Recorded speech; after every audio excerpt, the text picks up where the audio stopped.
Hey, hey, welcome to another episode. I am Dagny. And I'm Damali. And in this episode, we want to discuss with you the dynamics, the experience, and the trials and tribulations of coping with the fear of being seen. SEEN, the fear of being seen. And the way we want to take you by the hand on this journey in this episode is that we want to break it down in terms of speaking on where the source of fear comes from within us as individuals. And of course, there will be some connections of how this happens collectively and what we can do about coping with it, holding grace for ourselves while we work through it, and hold space for ourselves to understand that we possibly may always have to live with some aspect of this fear within us, but how you really are setting yourselves up for even more abundance and success if you can identify this within yourself even better and be able to even check yourself when aspects of this fear shows up, when you possibly are about to level up or are about to experience something that really is truly beneficial to you, that this fear could possibly try to hold you back from or block you from or restrict you from. All right. So that's what we're going to get into in this episode. So to start,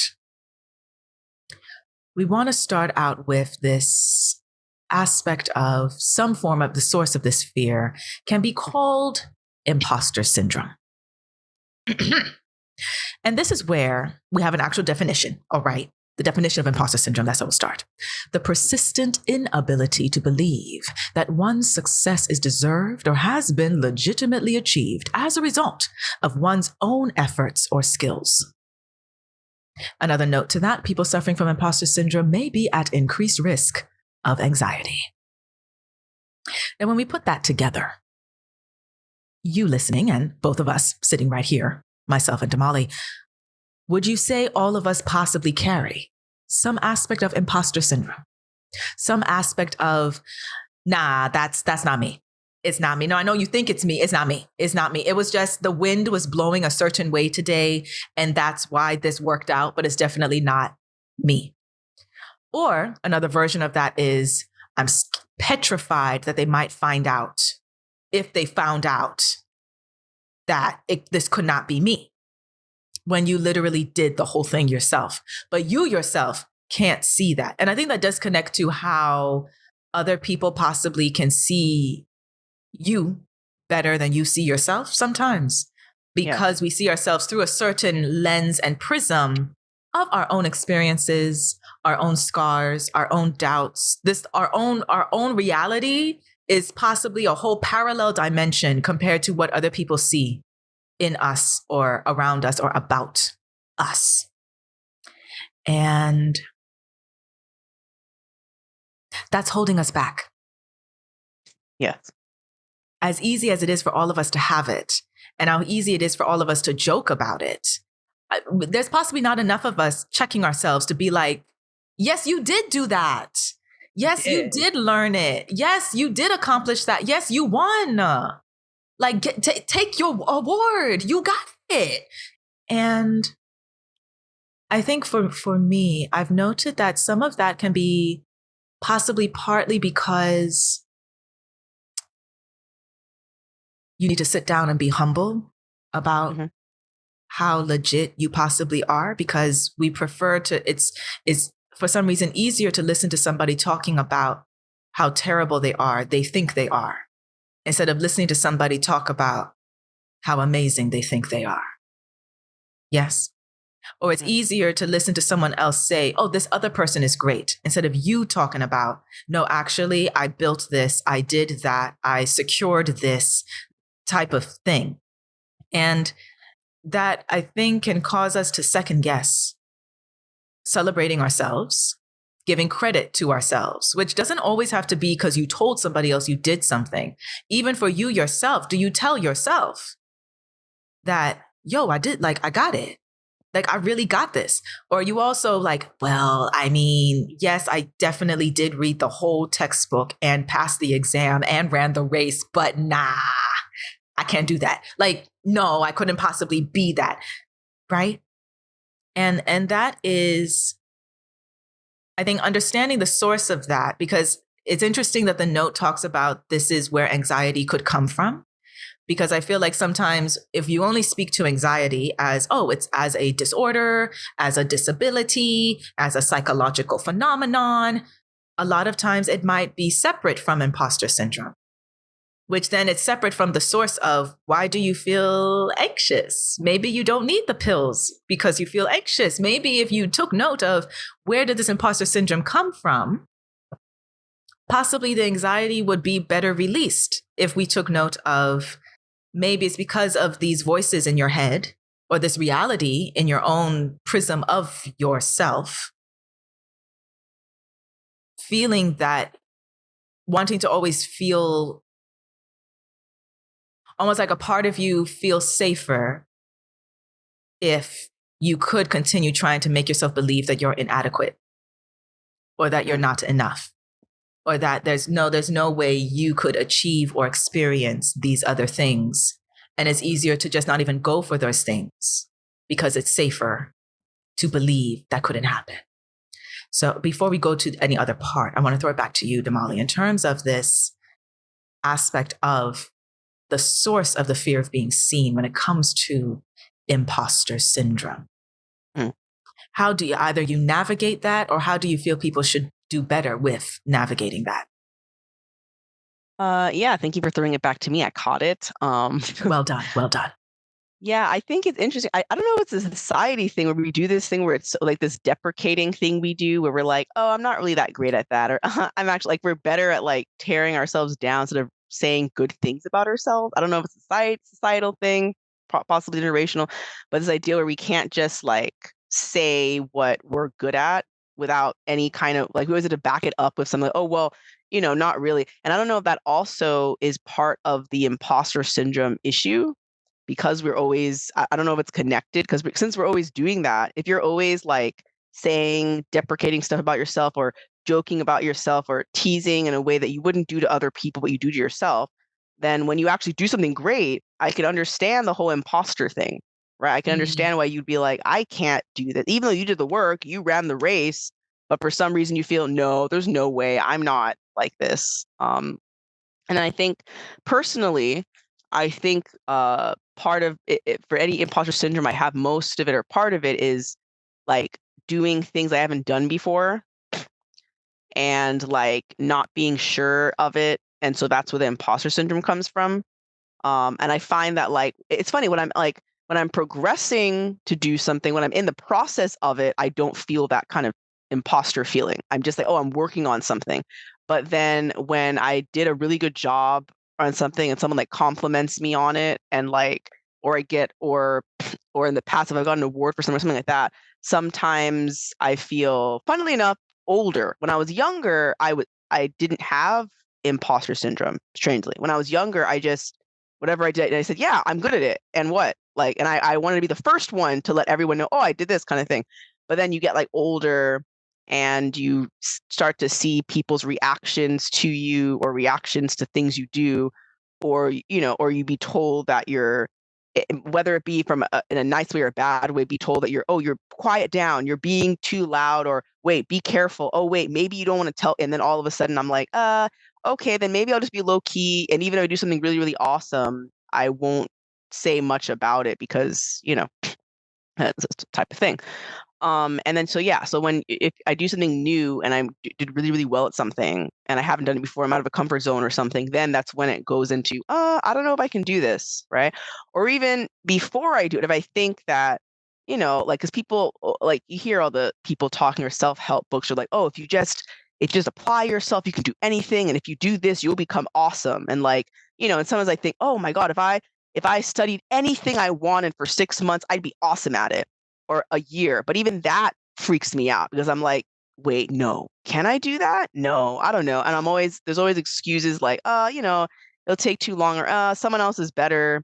There's that too. I think that this happened where I was in a space where I think this was it high school? Yeah, high school time where I was in a certain space where it seemed that everyone was better at me at something, or they had something better. And keep in mind, like in this situation, not to give too much away, but it was kind of like, it's like I didn't have certain exposure to stuff, but they did. So that's why it made sense that it's kind of like, if there's a race you're running, like if someone's been running for 10 years and you've been running for 1 year, who do you think is probably going to be better at the running? Probably the one that's done it longer, right? But when you see that and you're at the same age, you're like, okay, but they're so much better at like then I've been living my life wrong then, because why are they so much better at something, right? And so of course the imposter syndrome thing happened. I guess I've gotten kind of better at it, but it's still kind of, I can remember the shift of when it started happening more. And so now you kind of, for now you just kind of sit with it, and then also we think, what makes us an imposter? So then if anything, maybe we can flip it. Maybe the imposter is when you're not doing your best. Maybe the imposter is when you're being lower. Maybe it's when you're pretending that, and using excuses like, oh, I'm not good at it. I'm too lazy. Other people are better, smarter, prettier, whatever. There's no way that I can do it. Maybe that is the imposter, but we made ourselves think that when we do great, amazing things, there's no way that we can do it. Which wait, and we just did a also pause. I need to give some snaps for that because I like that. Yes. I Give some just snaps thought for of that right now. I love it. Boom. Yes. Yes. Maybe the imposter is when we're at our lowest, actually. That when we're faking that we're like a worm. Like, you're not a worm. You can do all these awesome things, but you made yourself think otherwise. Yes. And even though obviously the definition means the opposite, but I'm just saying that No, I like it. there's a different imposter, right? And that isn't to say there's and I think that also adds to the fear of being seen, where you don't want people to like, you don't want to believe, you don't want other people to look at you, because then like it makes, when there's when there's so many people cheering you on, you're like, oh no, then I can't make a mistake then. I have to be amazing. And then on the other side of it, I also heard this, what was it? There was some quote I heard, some comment someone said about like some a famous person that was like really amazing at something, but they always say that they're not, or they can always do better. And then someone had made a comment where they were like, because if you think you are the best, then you can't grow. Right. Yeah. So like, if you think you're at the best, the most perfect you can be, then why would you have to do, And I think, I mean, it depends. Like, if you think if you think you're the best, but I can always do better, or I can add more, or I can do more, or I can grow from it, then okay. But I understand this idea of like, I'm so good at something that I can't even see like what I need to change or do. Like, that's not good. You want to be able to grow. So there's levels. I think there's levels to it. You don't want to get a big head where you don't even try. And also to segue a little bit, but that makes me think of people who are like when you're like a genius at something versus when you work really, really hard for something. But we all know that being a genius and talented is not the only way you get stuff. You can't be talented but not put the hard work in, right? Like because some people like they work really, really hard to get to where they're getting to. Other people are just born. Some people are just born talented. They're just really good at something. But if they don't like practice it, or they don't put in hard work, it just kind of, okay, you're great. Okay, you can like, I don't know, balance on one finger. I don't know, but something random. But what you can't add to it, you can't grow from that and make it and sharpen it, because you can have a talent, but you need to sharpen the skill. And that's how to say. And apparently there is actually, I mean, I don't know, not everyone has it, but there is a condition of fear of being seen where we actually looked this up, that there actually is a condition. I think it's called scopophobia, or like apolumophobia, something like that, where it actually is an anxiety disorder, and you actually do generally like, you don't want people to look at you, and you actually have a problem with people with you have a fear of being judged by others in a very negative way. And which I thought was interesting, because I'm like, oh, and I'm like, okay, but there's no way that everyone has scopophobia. Like, I don't think, but if you do, check it out. You know what I mean? Maybe check that could be a different thing. But for the rest of us, like, I think we just, I don't know. I think it's society too, because I know we were talking about nature, to go up off of nature a bit, and like, like a tree, for example. a tree doesn't like hide itself. Like I think people have, I don't know if you've heard this, I guess, well, not analogy. I don't know. Anyway, my point is, it's like a metaphor. And like a tree doesn't hide itself. It doesn't, when it's growing, it doesn't make itself smaller. It doesn't cut itself off at the roots. It doesn't do, it just, it grows as much as it's supposed to grow. And then it's just boom. And there's no like, it doesn't feel, I don't think trees feel embarrassed or self-conscious, or they're like, I have imposter syndrome. I can't be a tree. I'm supposed to be a rock. Like, you know, like I don't think, you know, I mean, I don't know about trees and their brains and if they have brains, whatever, but I don't think they do that. They go as high as they possibly can and they stand tall and they don't give a damn. Like, you know what I mean? They just kind of do their thing. And granted, nature is not affected by society's pressures like humans are. But I think there is something to be said about that, where it's like, why do we think that it's better to hide ourselves? Like, how are you supposed to live your full life if you're hiding all the time? Like, how do you, like, if you hide under your bed all the time, like, how do you see, I'm getting all deep, if you hide under your bed in the dark, then when will you see the sun? Like, super dramatic. But you get what I mean. You understand what I mean, you know? And, but yeah, I guess I'll stop there because I was going to go into like where this maybe hiding is like a protection tactic. Right. Or no, that's a perfect segue. Will be harmed. Right. Segue. Let's go. Smooth and seamless. Let's move on to the next. Yes. Okay. So that's a perfect segue to the next source of the fear of being seen in terms of how we wanted to break this down. And that is the source of that being a fear of your own power. Yes. And the definition of that power, how that power has manifested. And that has actually a variety of branches, variety of layers to that. So for me, I take note that this fear of power, our own inner power, does have something to do with a power being hidden on purpose. And I do think that is a generational thing. That's a society thing, individual and collective. With this, if you resonate with this, that, you know, power is something that we possibly have only seen, at least for the past few centuries, only one version of it. If you think about it, when you think of what does it mean or what does it look like if a group of people have power, if a certain person has power, if a corporation has power, if a country has power, what does it look like? And unfortunately, we have a lot more examples of that power being used to destroy, to abuse, and to exploit.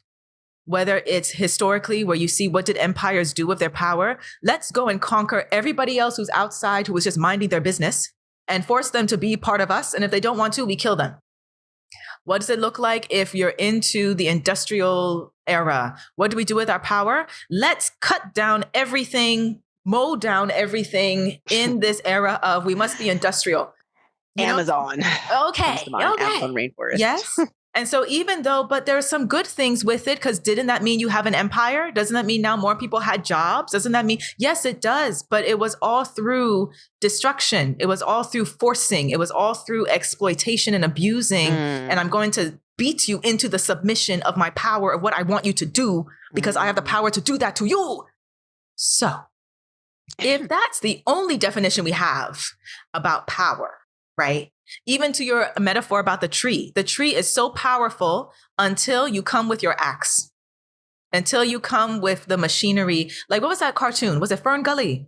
Was that the cartoon? Yes, that was really sad and depressing. Very sad, but an awesome cartoon. Because guess what? All of us kids who watched it, we're not out here cutting down the trees. Now, are we? No, we're not. Exactly. So the people who created that cartoon, they knew what they were doing. Okay. But similarly, what do you do with your power? You cut down all the trees. And think it's okay, and then wonder why the world is trying to you can't breathe. You can't breathe, and the world is trying to drown you with floods because you cut down all the trees.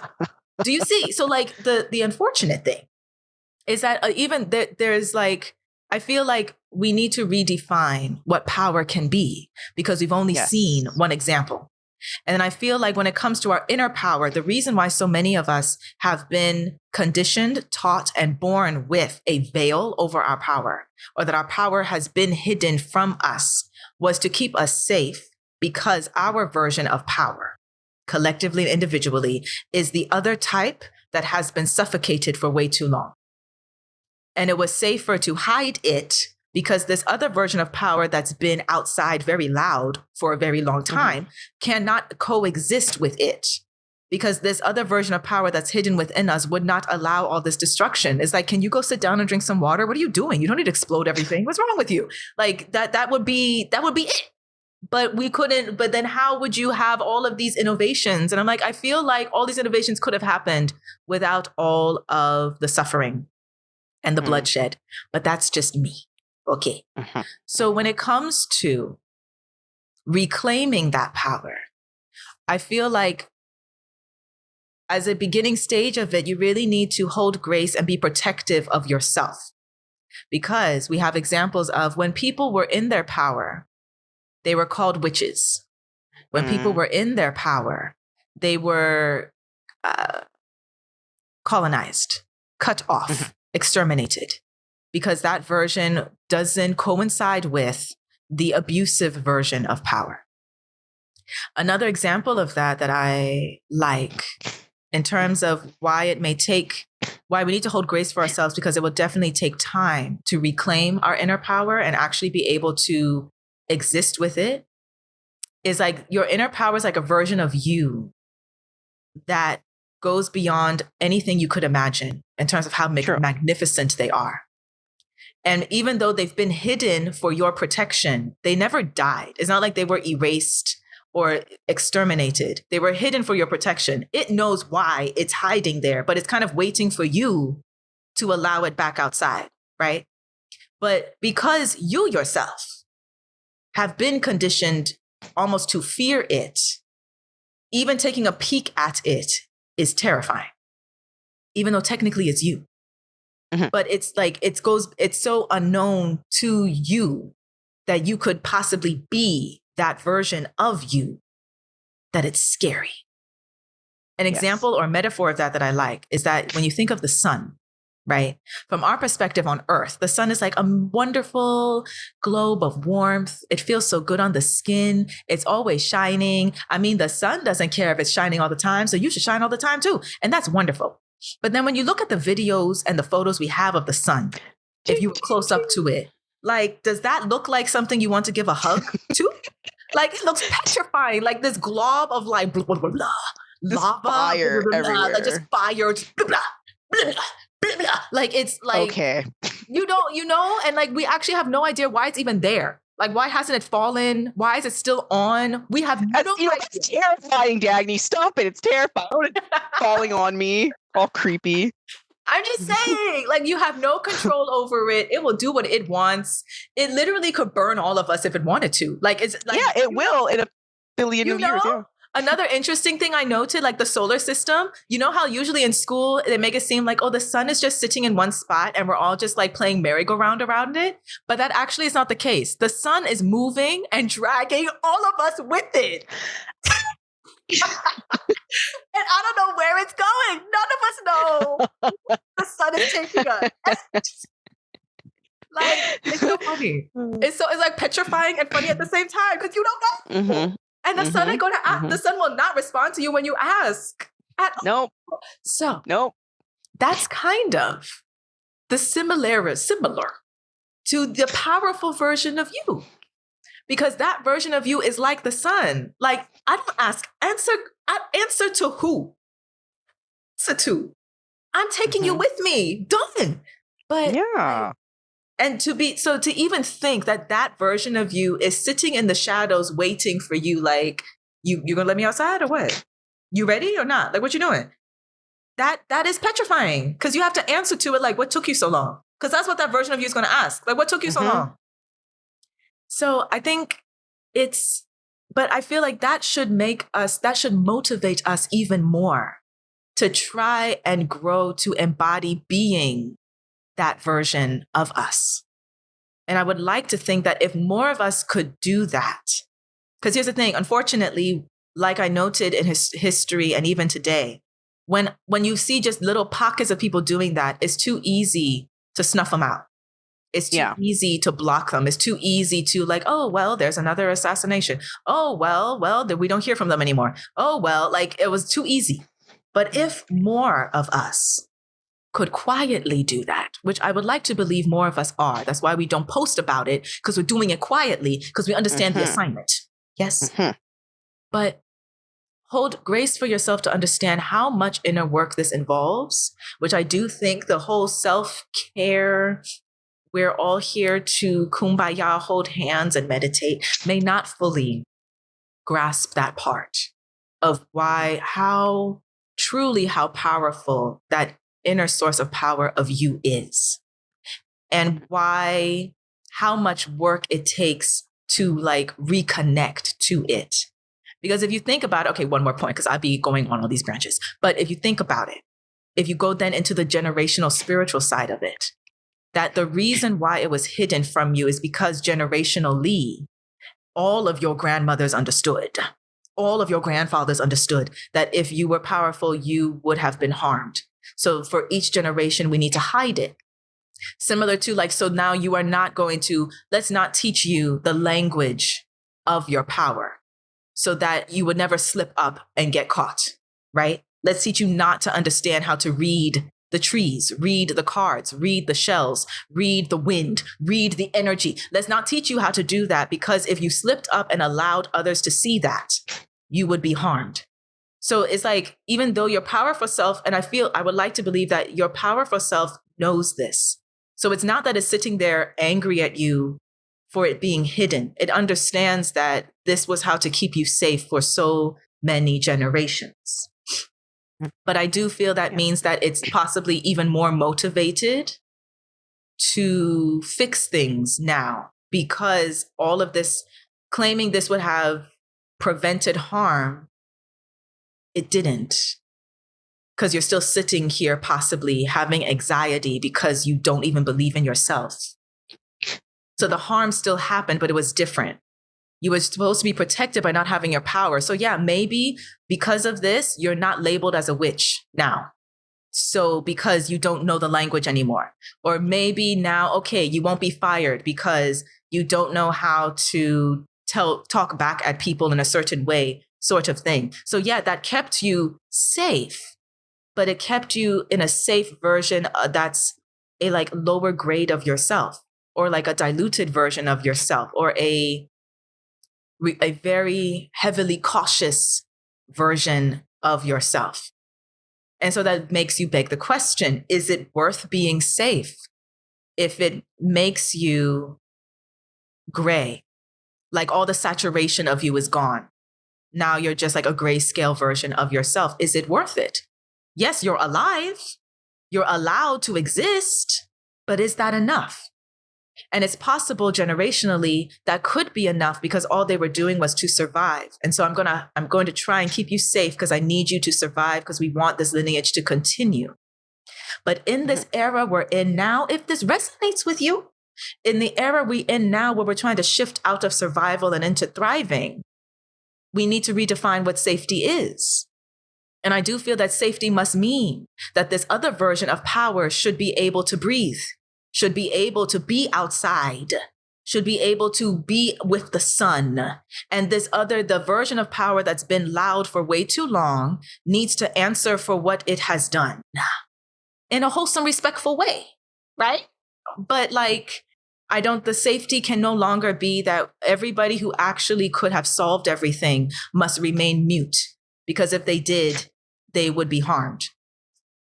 And so that reclaiming your power in that way, there's so many layers to it. It's more than just speak out. It's more than just do something different, or it's more than just be different than your gender or be different from your job. Like it's this, like, to me, it's deeper than that, because it's like you possibly are, when you reclaim your power, you possibly are releasing generations previous to you from the chains of trying to remain safe while surviving.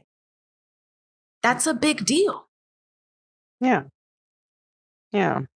I agree with that. Yeah, I think that I'll go for history route, fantasy, and then child versus adult. I'll start with the history part. And yeah, when you brought about the Salem witch, everyone knows about Salem witch trials, where everyone, either you were a witch or they thought you were a witch, and they're like, oh, well, you have to float, and if you float in the water, then then you're a witch, and all this like stuff they did, and people got killed for that. I don't know if people know about Joan of Arc, where I think also, didn't she get burned at the stake because she had some kind of power, and they're like, oh, and that actually helped them, like, oh no, but you're bad and you're creepy, so we're gonna burn you. So there have been times in history where, being powerful has gotten people, and people that are okay with their power have been killed because of it or harmed or things like that. So I guess that's a point of showing how, like, it makes sense why we have this fear of power sometimes, our power being seen. And then to move on to the fantasy part, it makes me, certain characters come to mind. We always, just to let everyone know, I'm really into anime and I'm really into like superheroes, so it's going to come up all the time. Okay, it's okay. Poison Anime Ivy, is prophetic as well, so it's good. Exactly right. It makes me think of Poison Ivy from Batman, Mystique from X-Men, Harley Quinn, Catwoman, Esmeralda from Hunchback of Notre Dame. My millennials, what's up? So all of these characters, either they were silenced at one point and then they got their power later, or they were always powerful. And if you notice in all of these women they own their power, they know, and when they are in their power, they know exactly what they need to do. And then it gets to a point where you can't silence them anymore. And they're so big and bad and everything. But of course, what happens is that the bigger they are, their power, the more people like try to go against them or make them the villain or do like creepy, like the Esmeralda thing in Hunchback of Notre Dame was so creepy. Can we talk about how creepy that old man was? Ew, that's disgusting. And then also, if you think about like Storm, right, or like Poison Ivy, Mystique, and all these people that like, and Harley Quinn, where I think we had another podcast before about like, a villain are they really a villain, or is it just in your story? And all of them in some ways, whether they're using the power for good or bad or what they think is good or, things like that, they own, there's a point where they all own their power, and, and they stand on it, and they're not easily pushed once they find it, kind of thing. Once they realize, I am the tree, or I am the sun, and I don't care, and I'm in my power, I know how to use it, you can't mess with me, kind of thing, blah, blah, blah. Or, or you could, depending on the storyline you're going with.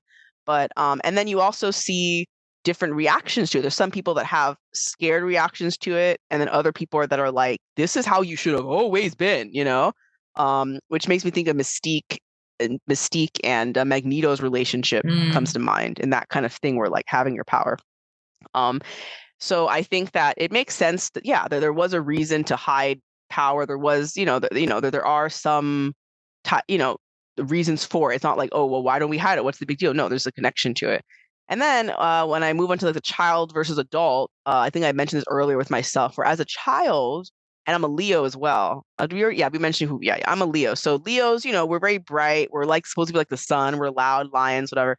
So when I was younger, I was very loud and I didn't hide much. People had to tell me to be quiet, a lot of energy, made a lot of noise, and I didn't have a problem with shining. I didn't have an issue with, and I would say things out loud and be like, this is who I am, whatever kind of thing.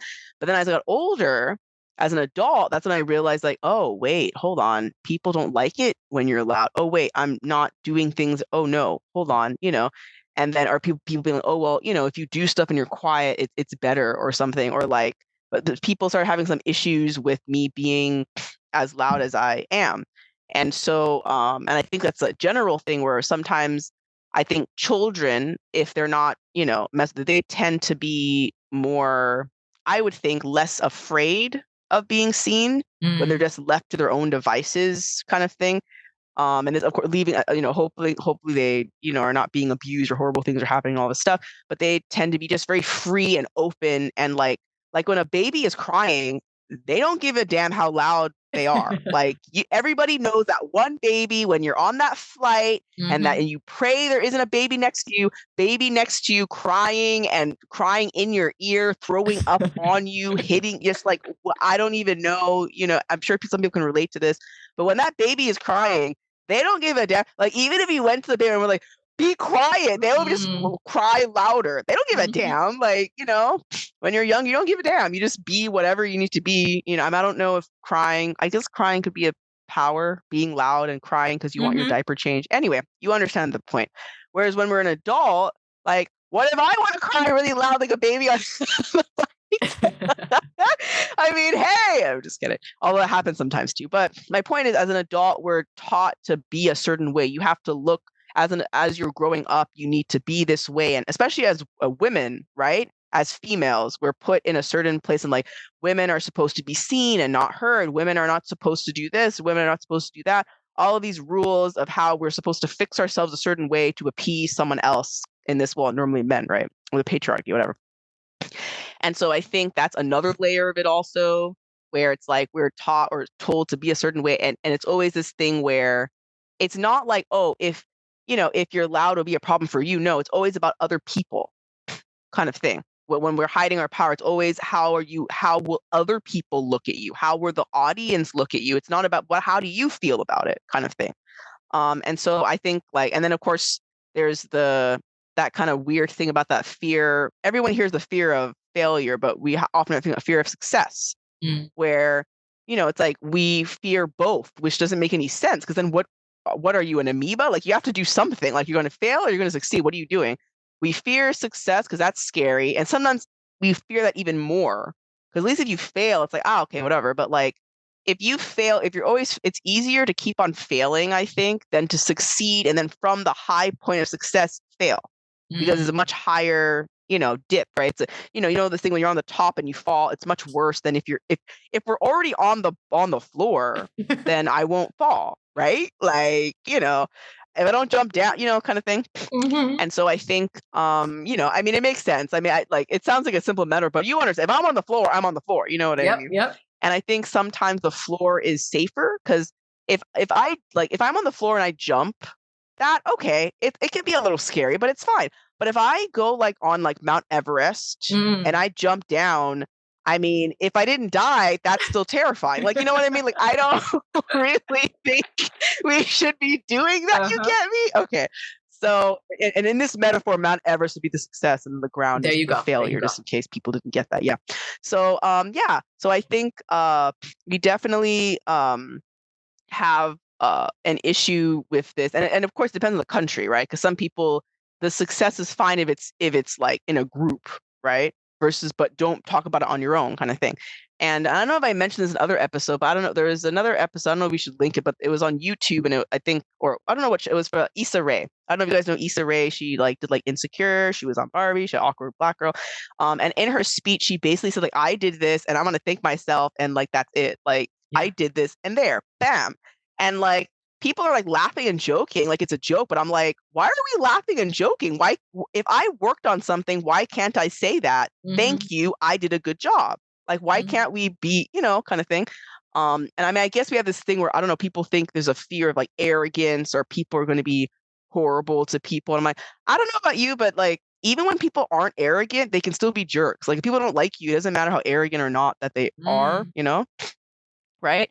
So yeah, so I do think in some ways we still, obviously we're adults and we can't just do whatever we want all the time, but I do think we could take a page out of kids' books, children's books, where because I'm if you don't be who you're supposed to be, who's gonna be it then, right? If you don't live your life, who's living it for you? Who's gonna come and be oh, it's okay, I'll just take your skin and I'll live for you, Granted, I do think that we would live, life would be different. Because there's this show I was watching where the two main characters changed places, and when they changed places, obviously they literally were in someone else's shoes, so they learned about themselves, and this made them better people, and they understood their own selves better, right? Unfortunately, we can't do that, right? You only have yourself, whatever. But I guess you could put yourself in you can put your own self in different shoes of yourself, right? You can put yourself in the shoes of trying something you haven't done before. You can put yourself in the shoes of failing and getting back up again. You could put yourself in the shoes of succeeding and then failing and then succeeding again. And then, you can be flexible with your life to figure out how to stop hiding your power. And we're not saying you have to show it all the time. Every fight, everyone must know that I'm the sun. Even the sun is not out all the time, right? Although global warming, I mean, well, things are getting weird. But anyway, the point is, you can figure out when you want to show it. But the main thing is not to we shouldn't like cripple ourselves like, oh my God, I can't show anybody what I'm made of because I'm gonna fall or they're not gonna like it or they have a problem. And and I'm kind of like, I just feel like if everyone would just be louder about that, it would be better. Right. And then I guess did we also talk about how other people react to it? Right. And how like Sure, you we can, can help other people. Yeah. because You that can is help also other a people source. shine. That is also a if you source shine, of being right? seen in terms of Yeah. of like the source of that fear is more based on response. Are people And triggered by you showing that your the light? fact that you are out here just shining unapologetically doesn't always get celebrated, unfortunately. True. And that is a society thing. Sometimes that's a gender thing. Sometimes that's a privilege thing. Sometimes that's what you look like or not or whatever. It's true. And that reminds me of this quote. I forget who was saying it, where they were talking about how, when you enter a room and everyone's staring at you, what do you automatically think? Some people going like, oh my God, should I do something wrong? Am I in trouble? Is my shirt on backwards? Why is everyone staring at me? Like, maybe I should leave, right? Well, technically you should flip it and be like, if everyone's staring at you, your response in your head should be, yes, you're welcome. I am here. Yeah. Yes.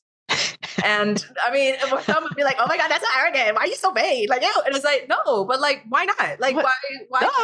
If all of us in the room entered the room like that, like, yes, I'm being intentional about my presence. Yeah. I've done my work.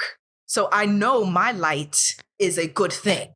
And I see your light is a good thing. So if my light is seeing your light, why can't we say, yes, I'm here. You're welcome. Definitely. Let's go. Yeah. But if we're going to be at that vibration, you shouldn't be triggered by that. Yes. And so the quote was something like, you don't serve anybody by shrinking yourself, or shrinking yourself doesn't help anyone or doesn't help anybody. And so this notion of like, well, I don't want to, this fear of being seen, the fear of being in your power, being that, well, because other people then would stare or have an opinion or be triggered or possibly want to. The trigger goes both ways, either triggered and now they're motivated, which would be great. The harmful part, though, is the other side of triggered and now wants to harm you, wants to sabotage you, wants to exploit you because you have something that they want. And and it's like, that is something that we do need to be careful of. That also goes into connecting to the hidden part or the evil eye part of like, well, don't let people know what you got going on because they will try to take it from you. Or don't let people know you actually are good because they will definitely try to harm it. And be strategic, I think. Yeah. So you got to be smart and strategic about taking back your power and being the sun. Right now, nobody can take the sun away from it. So that's why it can just be unapologetic outside because we're all just being dragged by it. But as, but terrifying. As a human, right, it is sad that other people, other people can recognize your power. And it's very sad that others would automatically go into the mode of, so how can I take that from you? Instead of, wow, that's motivational. Let me see how I can tap into my power so we can all be more powerful in here. And so that is a form of, well, what's the source of that? There's insecurity there. Maybe they also have their own imposter syndrome, blah, blah, blah, et cetera, et cetera, et cetera. Great. Fine. Yeah, all great. That's fine. That's great. But then go do that somewhere else. Don't be harming somebody who just stepped into the room shining unapologetically. You don't need to harm them. And so that is something that I still think we need to work on, of how individually and collectively we can do better with that.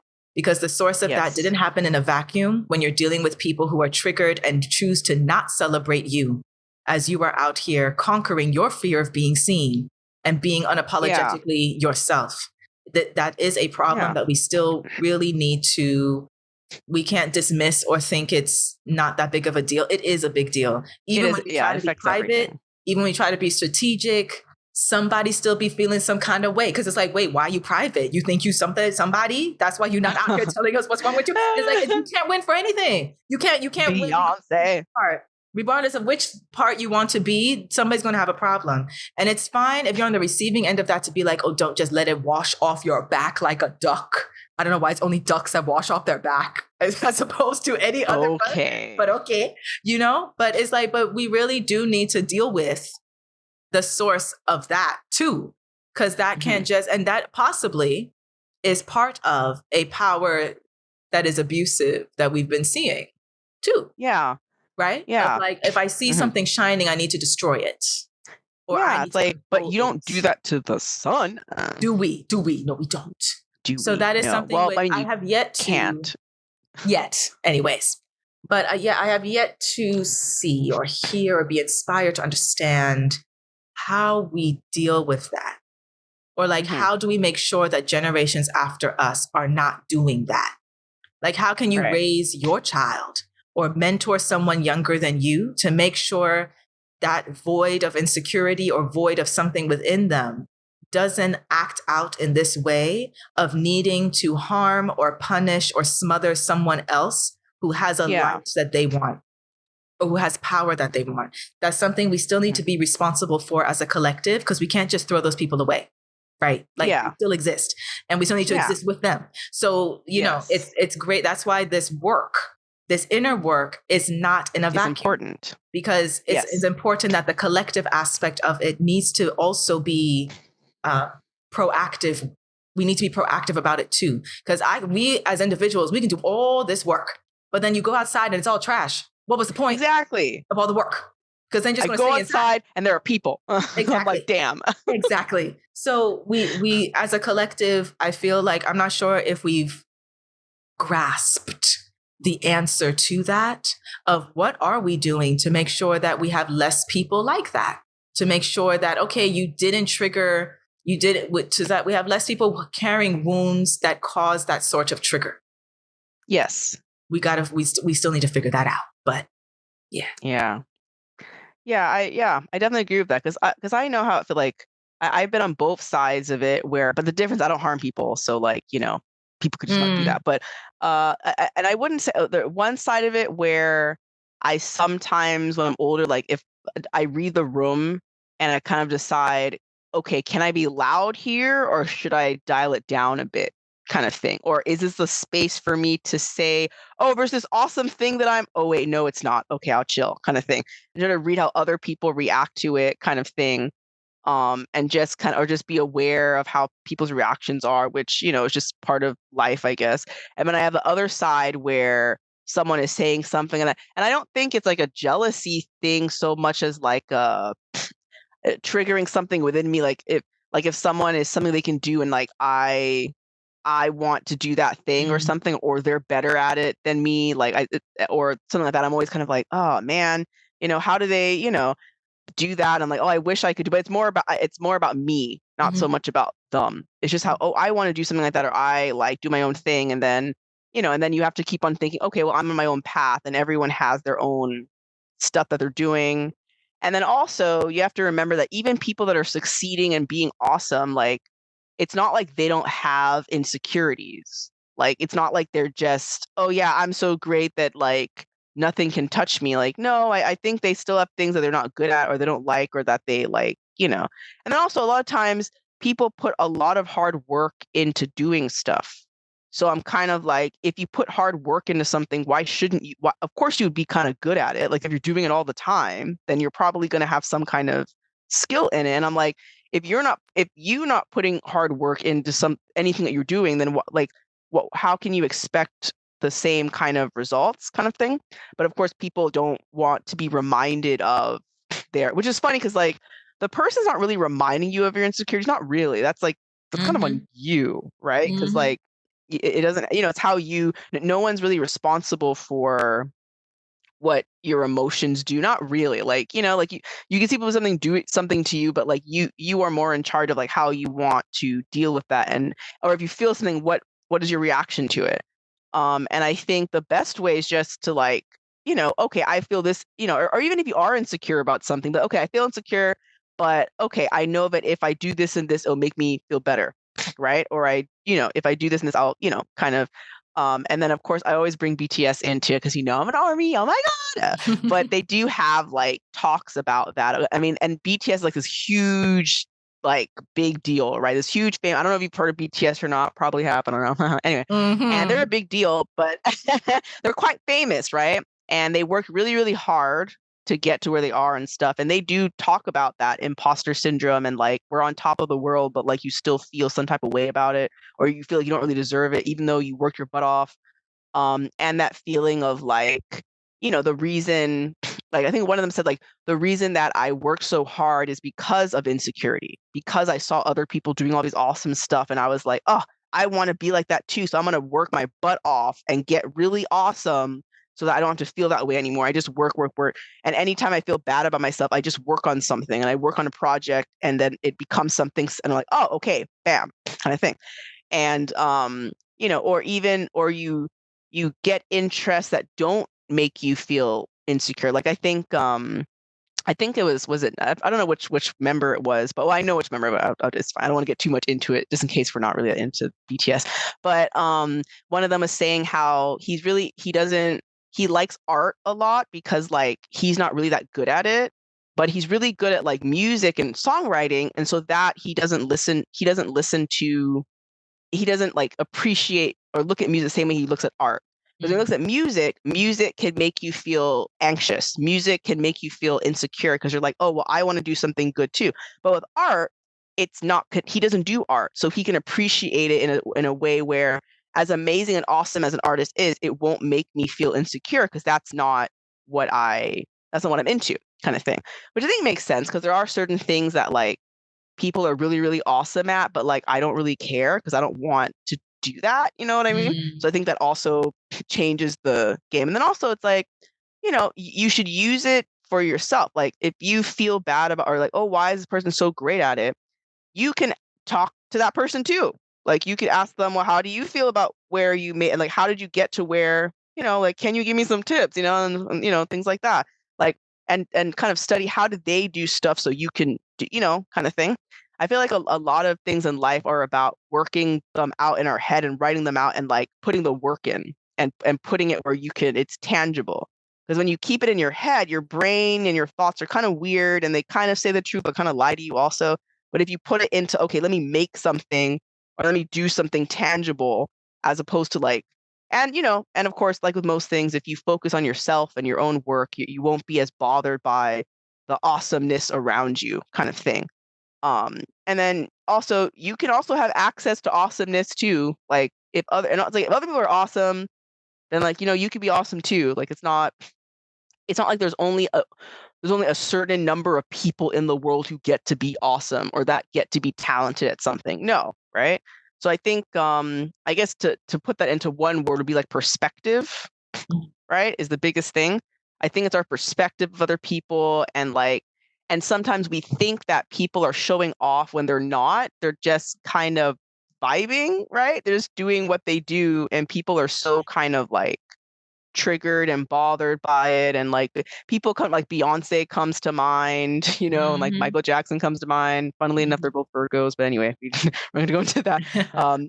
But like I know a lot of Virgos tend to be pretty awesome at a lot of stuff, but like a lot of them also I'm pretty sure Beyonce puts a lot of work into what she does. Like I don't think she's lazy like I'm lazy. Like I mean, I don't know, but I'm just saying, like she probably doesn't like sit around all day and stare at like a cat at the sky for hours. Like I'm pretty sure she's working. You know what I mean? Like I just, and that's with anyone who does stuff that are awesome and like, and also I think to add one other quote, I've forgotten who said it, but someone said this thing about like, if people are always jealous of people's success, but if you want my success, this is the quote, was like, if you want my success, you have to get the blood, sweat, and tears too. Like you want my success, then all the crying and the blood, the sweat, the tear, all the crap that I went through to get to where I am, you need to get that too.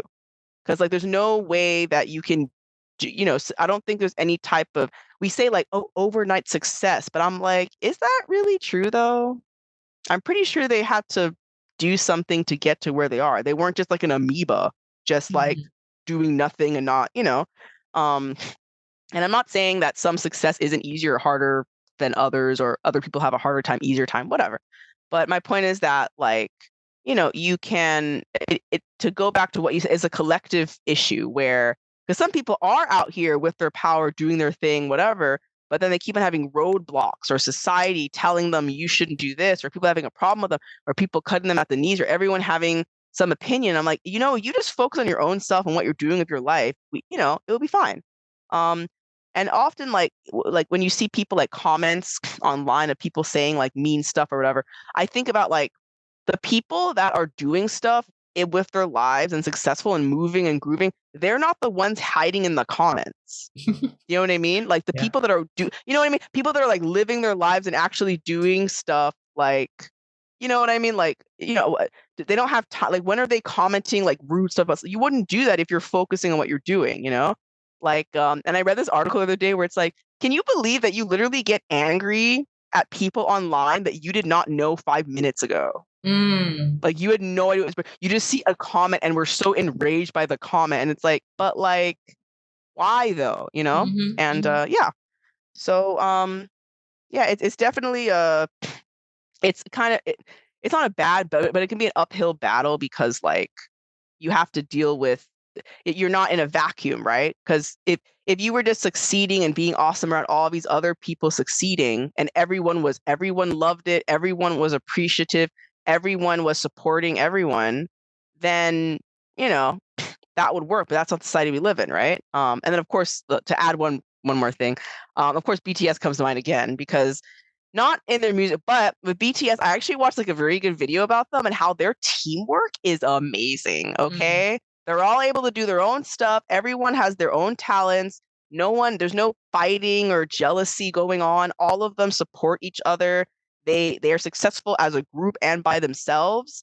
I'm pretty sure like a lot of groups that break up because of like issues or jealousy, or they don't have that. Like BTS has, and even when they work with other people, they're able to like, they can be in the front and they can be in the back and they're still shining. And we both can support, they all 7 support each other in different ways. And it doesn't look like there's any kind of like jealousy or I need to be number one. I mean, their fans act like that sometimes, not me, other fans, but they themselves, like, I think are a good example of teamwork. And I feel like everyone, but it's difficult if you don't, if you're strangers with someone, you can't tell them, I don't know why I feel bad that you're succeeding. It's because I went through all of this stuff and I couldn't figure it out. So that's why I take it out on you. And like, you can't do that. But I don't know. I think people should just, their perspective, be more open-minded. And I guess that's one way of, yes, dealing with the fear. So then to bring it all Don't in. say wrap up. I said bring it all don't, in. You always trying to bring some diversity. Yes. Okay. We're trying to bring some variety. So to bring it all in. All right. Yes. The layers. With the layers that we have discussed.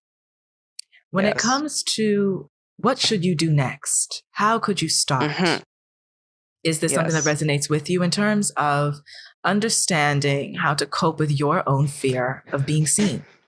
Whether it's connected to imposter syndrome, whether it's connected to the source of your power being hidden, forgotten, smothered, scared, etc. Are you done? I mean, like, we get it. Are you sure? Are you sure? Being taken out. Tried to be stolen. I think. Okay. To start, this is one, you need to be very patient with yourself. Patience. And I think this is something that it is more about the journey and not the destination, because it's possible the destination doesn't happen until like after you're gone, maybe, And it's because of how magnificent our power is, how remarkable our true selves are. You can't just do this within 3 months. You can't do this with just in overnight. There is no 5-step plan to just get it. You can't just take a pill. That's not how this works, right? So if this is something that truly is important to you, for me, I've noted that this is something that, okay, I'm committed to this for life. And what makes it enjoyable is that each step of that process, I'm learning something new about myself, which then also I learn something new about where I come from or the people I come from. Like, did you know apparently there's a stat that claims approximately it took about 5,000 people to create you. Like blown. like Mind is blown. 5,000 people are responsible for you to exist. And so that is so many layers of brilliance and scars and magic and stories and personalities and hobbies and just all kinds of different layers of things that make you, that you definitely could not uncover within overnight or within 5 steps or within 3 months. And so I think this work to really understand the source of your fear of being seen, and if you truly are ready to reclaim that power, this is work that I feel like it's bigger than you. But it's so remarkable because it is all dependent on you, right? So isn't that beautiful? Like how interconnected that is, of when you do that for yourself, the ripple effect that has in multiple parallel dimensions is just astronomical, which I think is really encouraging to balance out how much time and commitment and devotion that will require. Because I do believe that, like, yes, discipline is important, but I feel devotion is even more important, because this should be coming from a place of you are so devoted to yourself and all those 5,000 people you are connected to, and the other 5 million people this will impact because of this, of what you are choosing today to take responsibility for. Yeah. So if you look at it in that way, okay, it may not be as overwhelming that there is no 5-step plan or pill or subscription service to get this done. I think to start, if you can take the time to understand, and there'll be layers to this. So maybe if you start right now and take note of, where does the source of my fear of being seen come from? And maybe today, answering that question will be one particular response. By next week, if you ask yourself that again, you might have a completely different one, because now you've actually been able to tap into another layer of, well, maybe the fear is like, I'm not sure if I really could do it. And then next week you find out, well, maybe the fear is coming from, because actually, technically, the only examples I saw of this was something I thought I could never be. And then the following week, well, actually, maybe the fear was that one time when my granduncle told me something because they went through something. Like, there's so many connections to it. But each time you find something new, that's a good thing.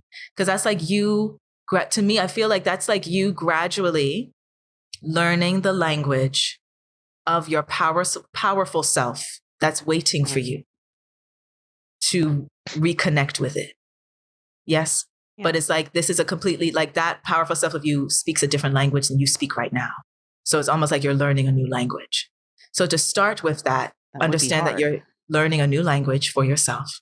Give yourself grace for that.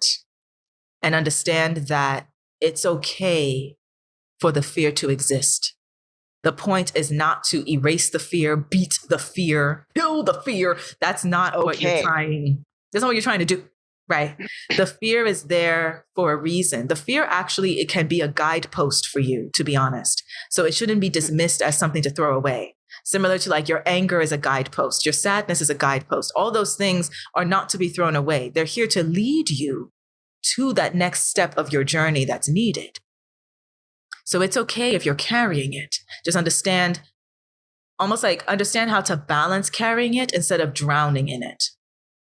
Similar to how the sun is not drowning in the fact that it's kind of just floating out there. It's carrying all of us with it while it's floating out there. Okay? Way to bring it in. I got to bring it all in, honey. Got to bring it all in. And with that, understand that power is such a tricky dynamic, because you got to be really smart and strategic in learning your power and being responsible with it. And understand that, unfortunately, at this moment in time, not everybody will celebrate you or protect you if you are obviously learning it and embodying it unapologetically. So some of this work may feel isolating because it's possible you don't have anyone to share it with at first. And that's okay. But to, like, understand that there's plenty others of us who are also doing that work quietly too. And I really hope and trust that there will be a time where we can share that with each other safely too. Right. Yeah. Yeah. I think, and think about it this way, like, if you could like exist in a world where there was nothing, if you were like a tree, right? And there's nothing, we're back with the tree. Got to bring it all in. Nothing to stop. Bring it all in. Right. Bring it all in. And nothing is there to stop you. Like, imagine what you could do if like you weren't so bothered by other people's reactions and you can exist in your power without fear of having your nails clipped, your wings clipped. Yeah, your wings clipped. Okay. And you were able to exist in that type of world where you can do whatever you need to do without a thought, like more like a child, right? Where you can do things without all of that extra stuff. Imagine what you could do. Right. And then also, fear is not a reason not to do stuff, right? Like, I'm afraid to kill the huge spider over there. It's not really there, but I'm afraid, I still kill it. I'm afraid of that cockroach because it's scary, but like I still kill it, or scared of or there's certain things. Think about the things in life that you do that are scary, but you do them anyway.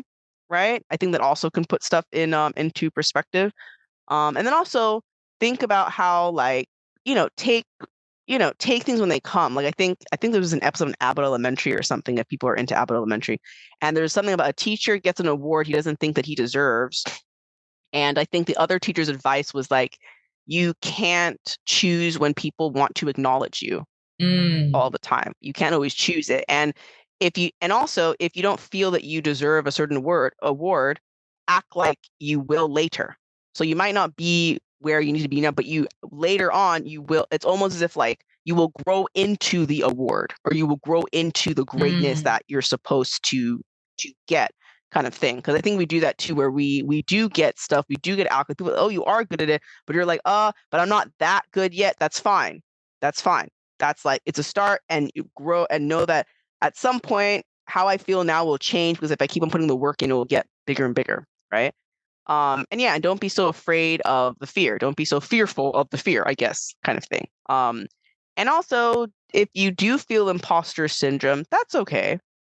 It will pass. Just keep going, right? It will pass. It's just a human experience, because we have this weird thing where we know we're not perfect. We know we can make mistakes, but we also want to be perfect, and we push people to be perfect when they're not. It's like a weird perfect imperfection thing. So yeah, if anything, we can say that imposter syndrome is like a man-made construct. So, right? Like, it's not real. It's just, it's real, but it's not. You know what I mean?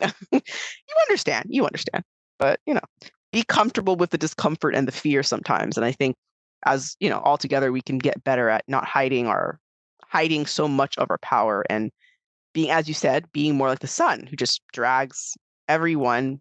And that's terrifying, but it's fine. Like I said, fear is fine. It's fine. Yeah. Anyway, I think that's my last thought for now. And then to add one more to what you noted about. Okay, I think I can say wrap up. The tree. Oh, now I can say we can wrap up? Okay. To wrap all that up. All right. One more thing that it reminded me of, that I read, that I really liked, of this question, which you listening, and you can add this to the other questions you should reflect on. Who are you? No, who would you be if you were never interrupted? I've heard some of that before too, yes. Yeah. Love that question. I'm not sure if we possibly mentioned this in a previous episode, possibly, but if not, I hope you wrote it down and reflect on that, on this work. Say it again. Who would you be if you were never interrupted? Or who could you be if you were never interrupted? If it was just a green light all the way, who would you be, or who could you be? That could also be a good way to tap into yourself, of understanding where this source of fear is and what that's hiding from you, and who that magnificent, powerful version of you who does exist. Yes. Waiting for you to reconnect to it is. There you go. There you go. Snaps all around. Snaps all around. You listening, snap your fingers. Come on, snap with us. Come on. There you go. Well, I hope you enjoyed this episode. I enjoyed this conversation. Thank you so much. I did too. Yes. Great. Yeah. So, as always, we love hearing from you.